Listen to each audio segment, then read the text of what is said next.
Hello out there and welcome to Public Conscience. You are on to the anti-corruption program produced by the Progressive Impact Organization for Community Development, PRIMOG. PRIMOG is a civil society organization working to promote good governance, participation and accountability in Nigeria. I am Adaobi Obiabumo and I'm with Chidozie Ogbonnaya. A warm welcome to the program. On Public Conscience, we seek to evolve a corruption-free society through the amplification of investigative corruption stories by our partner media organizations and by alerting citizens and the government to their democratic actions against it. We equally promote integrity by amplifying rare cases of the display of honesty by public and private individuals in the course of their normal activities. We appreciate the MacArthur Foundation for supporting the production of this program. In today's program, we will take a retrospective look at the last 12 months with regards to investigative corruption reports amplified on this program and critically look at the government's action and inactions on the issues exposed. In 2022, we gave voice to over 45 investigative corruption reports, and I must tell you that some of the corruption stories we amplified got the attention and action of the government. Some are still hanging, while the vast majority of the investigations are awaiting attention from the appropriate quarters. Let me also tell you that PRIMOG partnered with many organizations, including media houses and civil society groups, the International Center for Investigative Reporting, ICIR, and African Center for Media and Information Literacy, AFRICMEA, were among the organizations. We thought you should know that the government is acting on some of the numerous investigative reports we amplified on Public Conscience Weekly. For you out there, our aim is for you to be informed as a citizen on your rights and your responsibility in holding the government accountable, and also to participate in governance, especially now that we are in electioneering period. Did you know that the numerous investigative corruption reports churned out get very little reaction from the government? How bothered are you that some of these reports are not acted on by the anti-corruption agencies? What must we do to get the government to tackle public sector corruption? And with the general election around, what will you be doing differently to help reduce corruption in Nigeria? Feel free to share your thoughts with us when we open the phone lines. Be ready to join us through phone and text messages during the conversation. The WhatsApp phone line to send your message is 09022656167. Please begin to send your messages as soon as possible to 0902-265-6167. That is 0902-265-6167. We will give out the numbers to call shortly. If you just joined us, we are examining the investigative corruption reports amplified on this program in the last year, the government's reaction following the expose, and why authorities are not taking advantage of numerous investigative corruption reports available to fight corruption. In the year under review, one of the several reports we amplified exposed how corps members falsify medical documents to deceive officials at the National Youth Service Corps Orientation Camp, and 6 months later, NYSC authorities reviewed its policy and medical fitness for corps members, thereby crashing down the potentials of falsification of medical documents by corps members. Also, there was hope that whistleblower legislation may become a reality as the Federal Executive Council (FEC) approved a new whistleblower draft bill last December. Adobe also recalled that AFRICMEA, PRIMOG, and a host of other civil society organizations have been advocating for strengthening of the whistleblower policy. And I make bold to say this morning that I have veterans in the room in the media industry to discuss this, joining us to examine the government's response to anti-corruption campaigns in the last 12 months and more is the Executive Director at International Center for Investigative Reporting, ICIR, Dayo Ayeton. Thank you for joining us. Thank you for having me. He's also joined by the coordinator of African Center for Media and Information Literacy, AFRICMEA, Dr. Chido Onuma. Thank you for joining us. It's my pleasure to be here. Thank you both once again for being here, and Happy New Year to you. We'll start today's conversation with Dayo Ayeton. And could you give us highlights of some investigative corruption reports published by ICIR that got the government's reaction in the last year? And how would you describe the impact some of these investigative reports made? Well, I know I mentioned one. Well, that's interesting. The ones that got government reaction. So the major one is the one that, in terms of policy change, is the one you just mentioned, which is the NYSC one.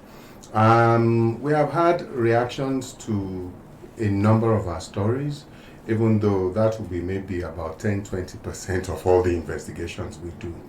In Oyo State, for example, we did investigations on Atipa FM, a number of investigations, and the government had to go on social media because the stories were very widely shared and promoted on social media, and gave an explanation. Increasingly, what we see is that even if they don't follow up on their promises, we are getting governments to be accountable to the extent that they react to some of our stories. So the government has said, well, within a specified number of months, some of those projects will be completed. We've had, reactions to our stories from Akwa Ibom in the last year, where we published a story based on the Accountant General's annual financial report, where we found, a lot of discrepancies, misappropriation of funds, and so on. That led to the State Assembly strengthening the hand of and independence of the Accountant General's office, so that it's not tied to the apron string of the executive. Maybe I should stop here for now. So let me say, on a scale of 1 to 10, would you say that the government has reacted to 7% of the investigative reports that ICIR has shown out? What? 7? I said 10 or 20%. And that's the tragedy of accountability reporting in Nigeria. We see our work as complementing, sincerely, I'm sincere when I say that. Many of us who do investigative reporting work see our work as complementing government work. But rather than, see us as partners, government either doesn't react to our stories, to the investigations that we do. Increasingly, what we see is that government officials that we hold accountable are using the imprimatur of the state, SSS, DSS, EFCC, the Attorney General's office, and all kinds of state agencies to hound and harass us, even for asking, making Freedom of Information Act requests. That is something backed by law. SSS is coming to our office and asking us questions. Very, very discouraging there. And I must say, let's look into the gap between those stories that were reacted, that got the reaction of the government, and, from the picture you painted, the gap is so wide and we don't know how to cover it. But what are the other challenges out there for you as an investigative journalist? Sincerely, the biggest problem we face in our work is this lack of recognition by government and agencies of government and officials of government that the work of the media, particularly critical media, to hold Section 22 of the Constitution mandates the media to do that, hold government, its officials and institutions to account. We're doing our constitutionally mandated, playing that role. So we don't get the encouragement, any help and assistance from government. The good thing is that sometimes we work with anti-corruption agencies.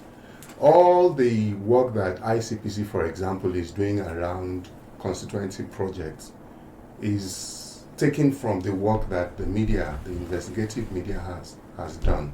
We did, in the last 2 years, focused reporting on slush funds. So you would say in that area there's a bit of cooperation? Oh, yeah. So the ICPC is serious about that. They have a big project working with the media, working with civil society, working with government agencies, and they are, achieving a lot of success in the area of dealing with constituency projects, exposing corruption, getting people to pay money back, getting people to go back to do projects and all that. But largely, we have not had that kind of good story to tell about many of our investigations. It's good that we are even seeing some brighter days Absolutely. coming from that end. Absolutely. But it's a good place to bring in Dr. Chidonma to weigh in on the conversation. Yes, Dr. Chido, I'm sure you listened keenly to Dayo Ayeto when he said that the work of the investigative journalists and some of the media houses is to complement what the government does. So do you think, or what would you make of government's reaction of the poor utilization of investigative reports over the years? He just gave the government 20% pass mark there. Well, maybe you'll be kinder. He is the expert in this field. They do. We are more of the civil society component of the work that the media cohort does, and part of our job is to help amplify in terms of advocacy or rallying together civil society elements. And we have, again, with this partnership and support of Primorg and other MacArthur grantees, we've been doing that effectively. We would wish that something better comes out of this collaboration, this intervention. But just to address one point that Dayo raised, which there is also the sense in which you get the feeling that government is paying attention, even though you don't see it, that somehow that something is happening, that some people, but it's for the government itself and their agencies and institutions. Of course, they don't want to come out to be seen. It's almost like admitting guilt publicly. Yeah. So, but they do, in some cases, behind the scene thing. They know somebody is watching. They may not. I mean, if you remove what media organizations like ICR and civil society organizations like Primorg and AfricMail are doing, I don't know where this society, this country, you can't even begin to imagine where we will be. And it would be nice to do that kind of assessment, say where we're coming from, what has changed, what has improved, whether it's made public or not. I mean, it's always good to do self-examination. There's a saying that goes like this: unexamined life is not worth living. So I think we are doing the right thing by looking back at what worked and what is not working. But let me come to your area of focus, because I know very well you've done a lot with regards to whistleblower and whistleblowing, to make sure that it becomes part of our law. There's been a lot of failed attempts to pass whistleblower bills into law. Last December, the hope of citizens was jacked up following the Federal Executive Council's approval of a new whistleblower draft bill. What can you tell us about this bill? Where are we on it? Well, I think in many ways we can say there has been progress, because if you look back, that the original plan, where about 25 years ago there was a process that people started around setting up or introducing a whistleblower legislation 25 years ago. Not many people know that the likes of the retired Major General Ishola Williams, who used to be part of Transparency International, and Anna Myers, who is the executive director, currently the executive director of the Scotland-based whistle. She was in Nigeria to work on a whistleblower legislation. That they followed up that with a sub-regional campaign meeting in Liberia, also bringing together organizations and institutions within the West Africa sub-region to push for a whistleblower, and nothing happened. Then in December 2016, the federal government introduced the whistleblowing policy, and the MacArthur Foundation was gracious enough to support our center to work on that. Over time, there's been some progress. I mean, people can talk about what happened when the whistleblower policy was introduced and how Nigerians ran with it and the enthusiasm and all of that. But typical of many things, Nigerian and this government, it suddenly went down. They didn't perhaps understand the importance and how key it is to the whole anti-corruption fight. But in the last 2 years, again, thanks to the collaboration between organizations like ICR, Primorg, Africmill, and other MacArthur grantees, we've tried to push for a bill to be passed. We were part of the meeting that PICA, the Presidential Initiative on Continuous Audit, which houses the whistleblowing unit at the Ministry of Finance, they held in Kefi, and then developed a draft bill. Last year, civil society group pushed further, and we had the Abuja Declaration on whistleblowing, which we intend to pass to the National Assembly once the bill is passed. So all of the pressure, in fact, if there is one place or one thing you can say that civil society has achieved success, that they can pat themselves in the back. And when I look at that prospect, I look back to the efforts that people put in the Freedom of Information Act, the many years of struggle. So we are hoping, last week we had a meeting with the Presidential Initiative, the team at PICA, the Federal Ministry of, the bill was sent to the Federal Executive Council, and some members raised one or two issues about certain aspect of the bill, and the vice president who presided over that meeting asked, himself being a lawyer, so it was easy for the deliberation on that matter to be tackled quickly.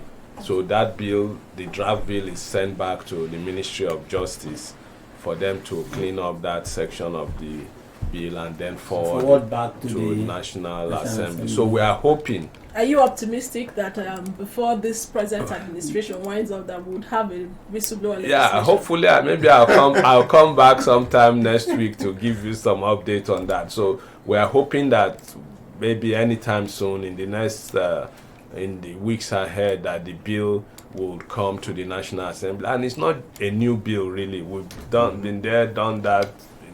People are familiar with it. We're hoping that it will just speedily run through the National Assembly, because if we don't do it now, if a new we'll start all over again. We'll start all over again. And it's also just to make this point, and this goes to all the civil society partners and people who may have all kinds of criticism or what's it called about the bill, that it's better to have a bill, even if it's not a perfect bill, and no bill is, then we can start amending. Yeah. It bothers us a lot and everyone that a fantastic bill like this will be, back and forth. 25 years down the line, we do not have a legislation. And this administration invested so much into bringing that policy to fruition. Why don't you give it a legal impetus? And 7 years after the 7 policy. years after Yeah, 7 years. The ball is in your court. National Assembly members are more of your party men. So I don't know. When we come back, we have to find out from Mr. Dayal Ayeton what he thinks about who by this what delay. he does is also a whistleblower. What he thinks about this delay is causing to us and investigative journalism as a whole. But for you out there, and it's time to get the opinions of Nigerians on the street, because our team went out to interact with some Nigerians. Don't touch that down. Voices against corruption.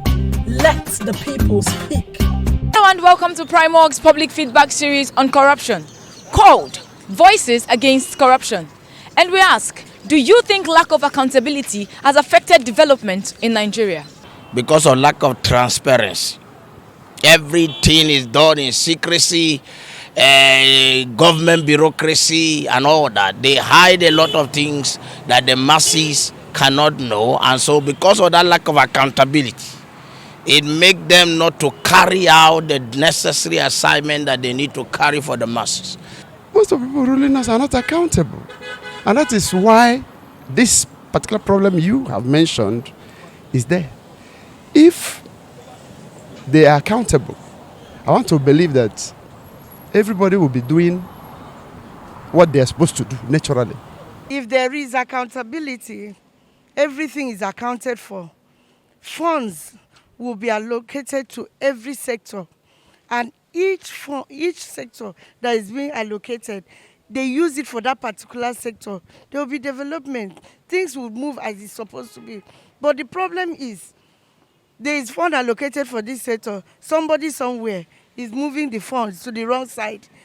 That sector that is supposed to be developed remains stagnant. That's why we are where we are. Look at the Ministry of Health now. Go to our hospital. There's no better equipment for our hospital to work well. Go to roads. They don't have social amenities. No road, nothing in the country, because there's no accountability. No one to call them to question them. Because our president is able to appoint those people, can able ask them what they are doing, what to do to make the masses benefit what they deserve to benefit. Because there's lack of accountability. Because they'll say they'll build this in millions of naira. Come and tell us how do you spend the money, but we can't see it. What are we talking about in Nigeria? Because there's nothing, nobody to question them. You see a minister buy a bulletproof car, build a house in abroad. Where did he get his money from? The money they use give him to build road or to bring equipment to the hospital. They're all sharing the money within themselves. If you take the case of the Niger Delta, for example, NDDC, you will remember all the saga and the things that has happened there. And this is just a clear case. And the issue of it's okay, off your mic is one of it. So if there was transparency, accountability, yes, we have heard that they have set up commission of inquiry, or what do they call it? But what is the report of that? Who is being punished? Who is being indicted? What correction, what step? We are not giving such account. If there was such, then we would have a roadmap, a road plan for the NDDC, and that's another area that would have witnessed development. How much our governors, if you want me to go on and tell you, giving in terms of the votes they receive for their security. This country is where we are because some persons don't, or we have not made it as a policy to be accountable. If we are accountable, if there is prime consideration for accountability, corruption would have gone low. And once corruption has gone low, then we will be talking about development. It makes sense that accountability should be taken seriously, because without it, no progress can be made. Whatever you do and there is no accountability, you cannot even understand your progress in the first place. So once there is accountability and somebody is being held accountable for his action or lack of it, there will be motivation, there will be progress. And without motivation, without accountability, no progress. Primox's public feedback on corruption in Nigeria is produced with support from MacArthur Foundation.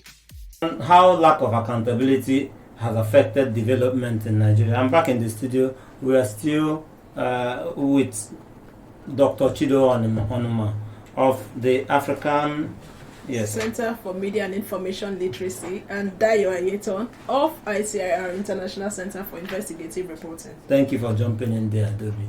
And let me get to Dayo Ayeton. I was going to ask you this question, your response to what Dr. Chido said earlier, but let me add it up with this. Everywhere in the world, the media and particularly investigative journalism plays a crucial role in the fight against corruption.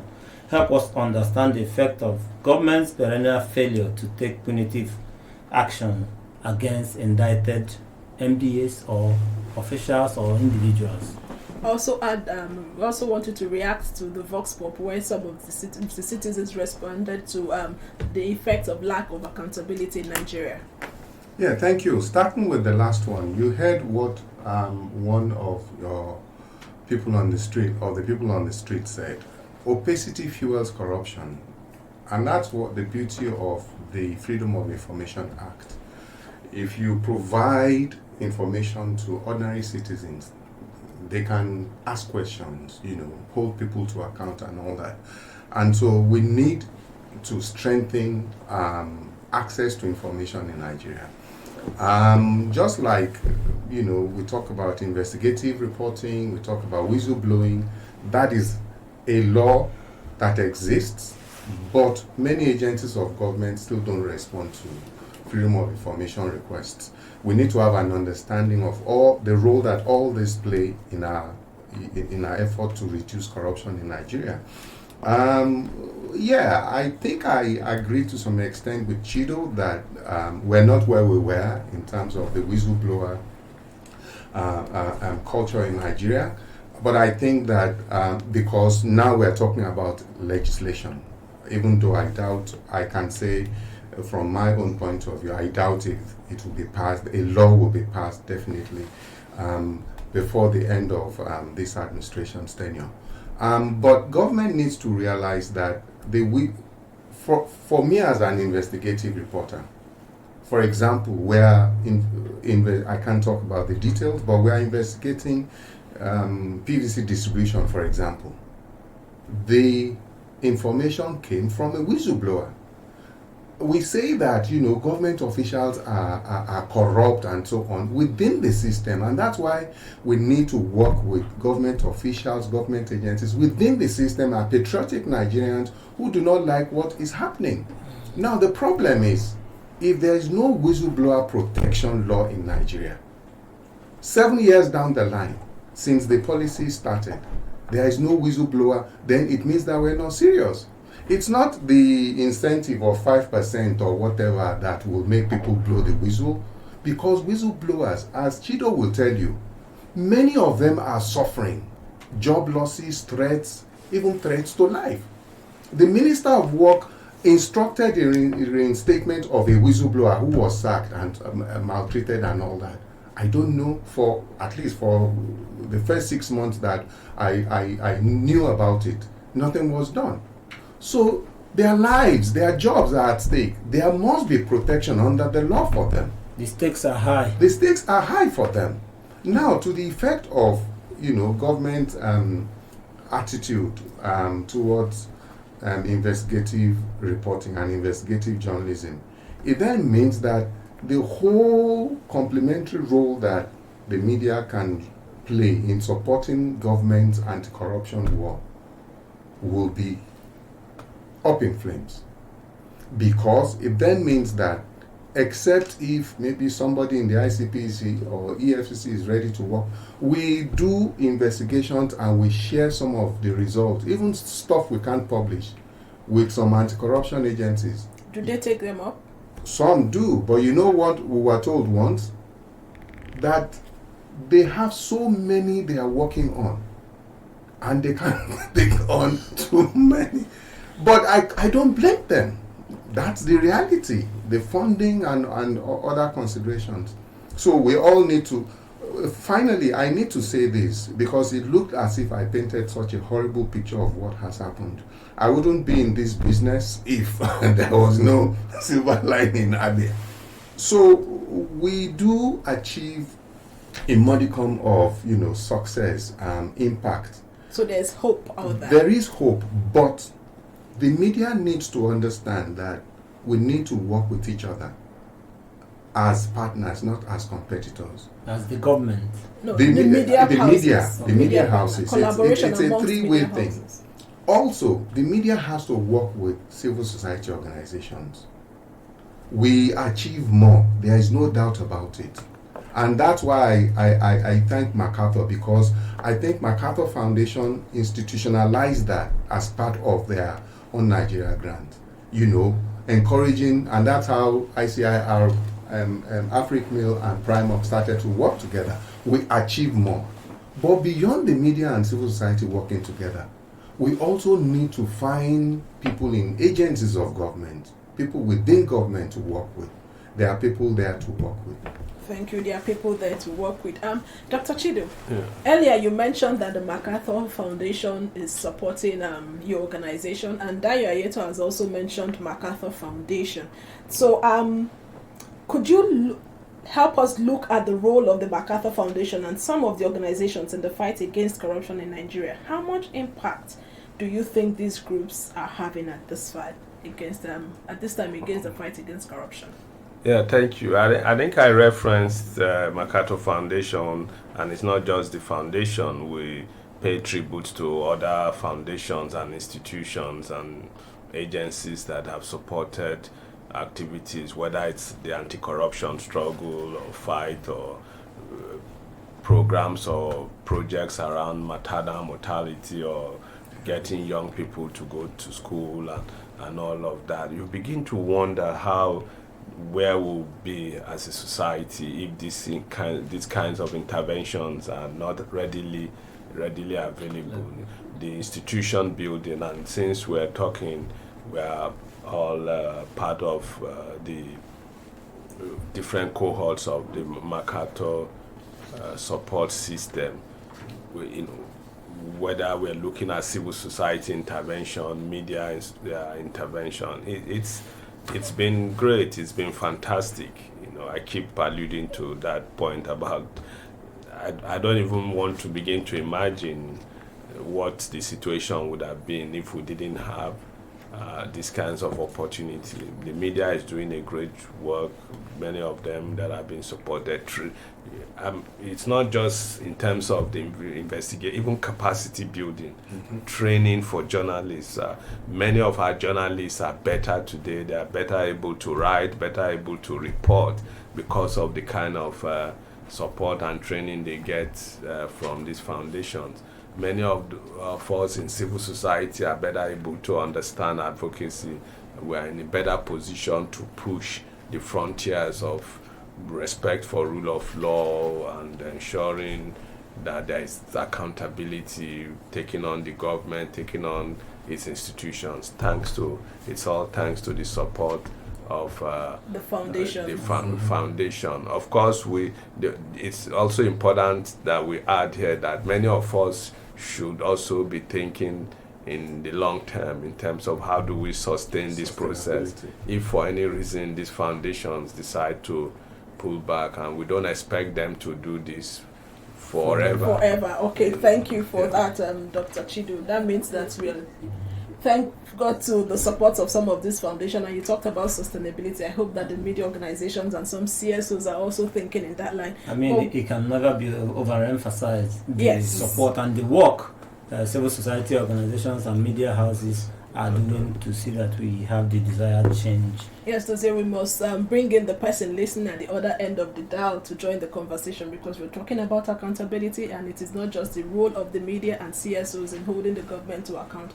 The citizens must get involved. Absolutely. And also know that we will not end this conversation without talking about the preparation towards the elections. What would be your contribution to the conversation? Why do you think investigative corruption reports in Nigeria get less reaction from the government? What do you think could be hindering anti-corruption agencies from reacting on some of the numerous corruption reports out there? As a citizen, how can we get the government to be proactive in tackling public sector corruption? And what are you doing in your little corner to help reduce corruption in Nigeria, especially as the 2023 general election draws closer? Adobe, before I give out the phone lines, I think I should get Dayo Yeton's view about what MacArthur is doing. So, from where Dr. Chido stopped, maybe just touch on it. So, like Chido said, it's not just MacArthur, it's the entire community of donor foundations. And I can say authoritatively, because we have been in the fray, that in the last 5 years, their efforts have pushed investigative journalism to new frontiers. For example, before, journalists would never be interested in investigative journalism because it's risky, it takes time, there's no money, and so on. When we started, some journalists will tell you, I know if you come sit down for 3 days, they cover beats, I can make money there and all that. But sincerely speaking, that has drastically changed. We find many journalists who are interested not just in investigative journalism, data journalism, which goes hand in hand. But the more interesting thing is that not only are we training and getting journalists in Abuja and the city centers interested and involved in doing critical reporting, down the line, sub-regional levels, local government and so on, in small newsrooms, that is what gladdens my heart most about this. We are empowering journalists at the remotest levels to be doing critical reporting. In some states, where the governors in the past were teen gods, there was a state, I don't want to mention the name, a journalist went to ask questions, accountability questions of a commissioner. And the commissioner said, "How dare you?" That was what happened in the How past. dare you? Because Why? it had never happened that a journalist would come and ask a commissioner, "How did you spend this money?" That is happening in many of the states. So the work is emboldening It journalists is. at the grassroots It is. level. But the other side of the coin is that now we are opening many more journalists at those levels of governance, to threats, slaps, and stuff like that. Because investigative journalism has its own risks. Yes, and now the new thing we're talking about for the donors is we need to provide security, insurance, and other things for journalists covering dangerous assignments. A very good way to go to safeguard the journalists out there, because if they are not alive, they can't do they won't do the job, and that's the basic instinct of life. But while we are waiting for the messages and the call, we still have in the studio Dayo Ayeton and Dr. Chido Onoma. Let's continue with Dr. Chido. As whistleblowing in Nigeria continues to be a policy and not a law, how has it affected the anti-corruption fight under the present administration? Thank you. You don't even want to know, because we hear from whistleblowers almost every other day. We've done a national survey. When the whistleblowing policy got to its 5th year, that was about 2 years ago, we commissioned a national survey that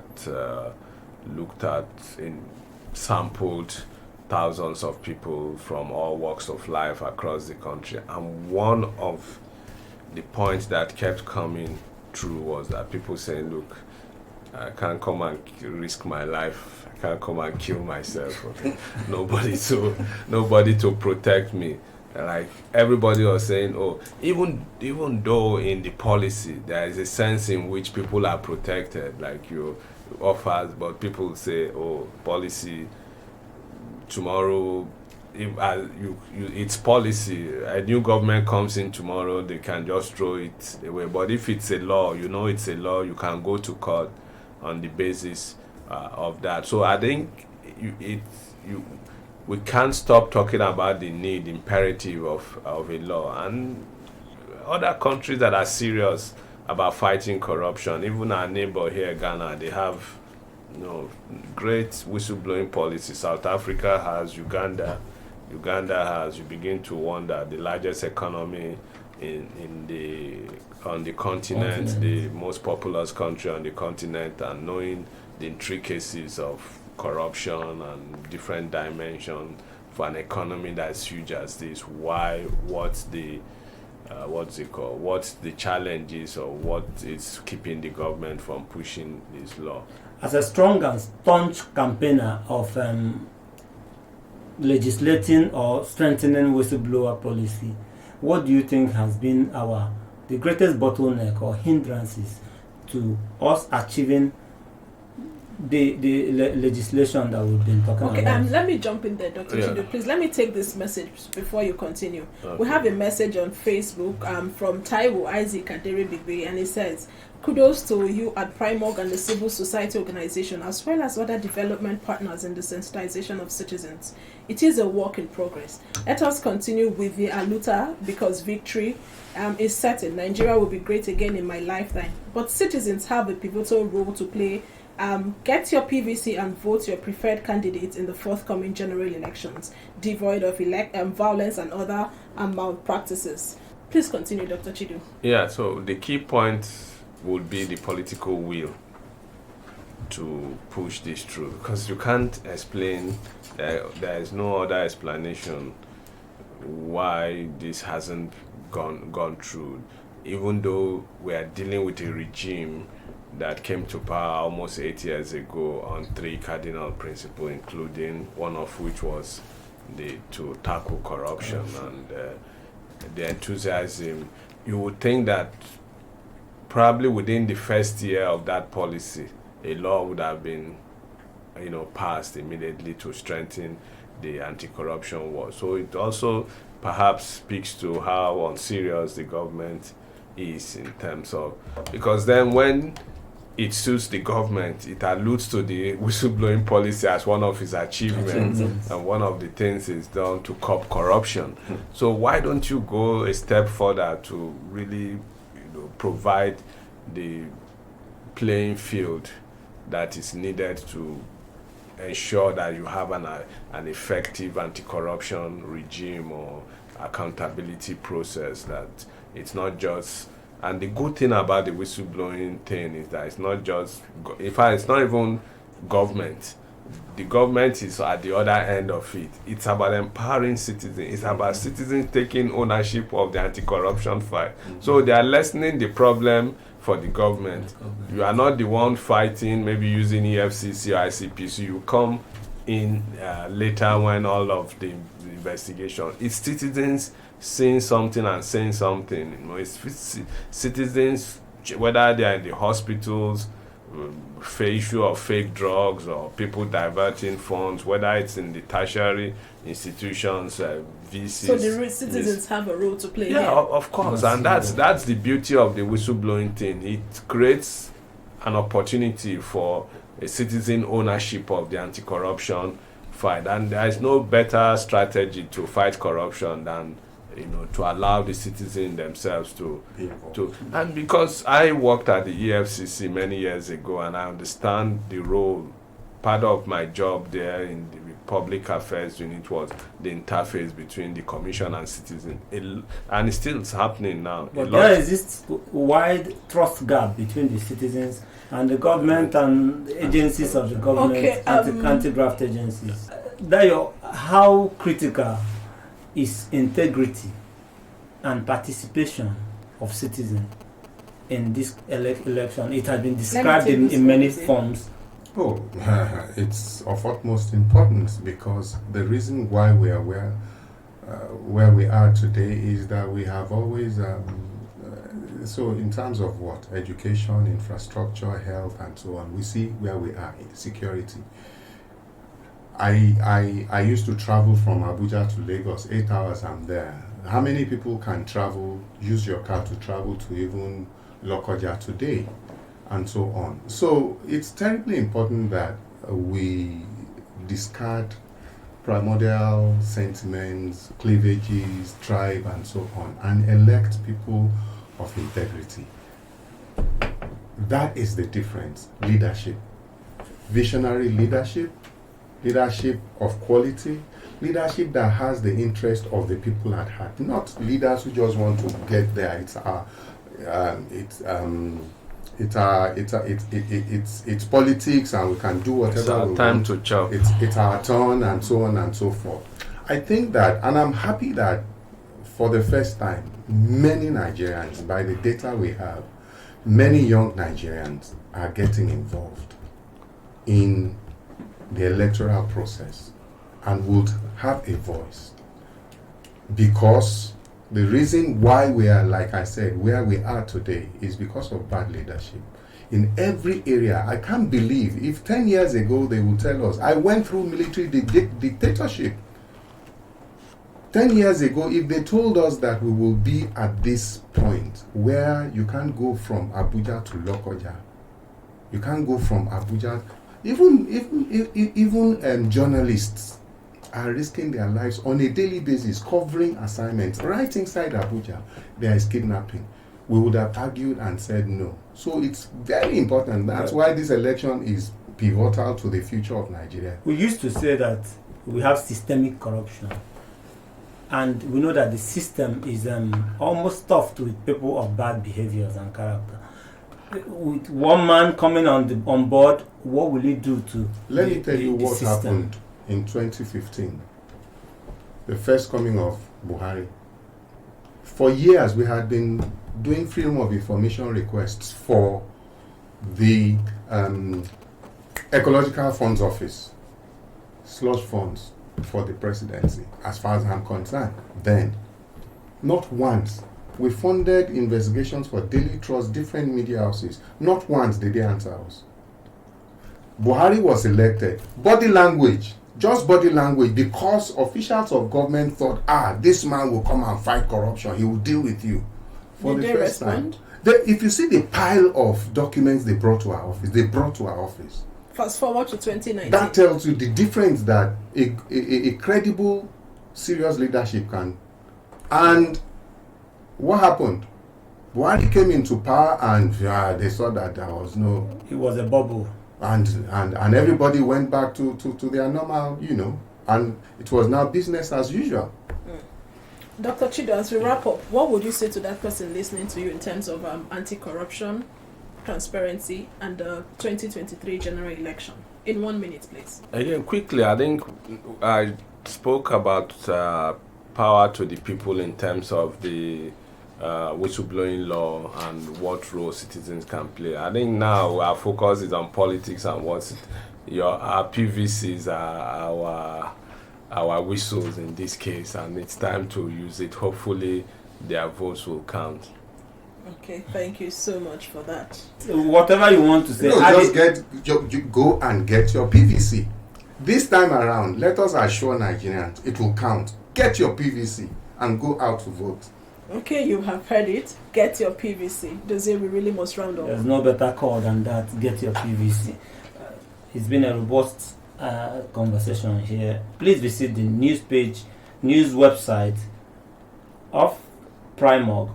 That is primorgnews.org.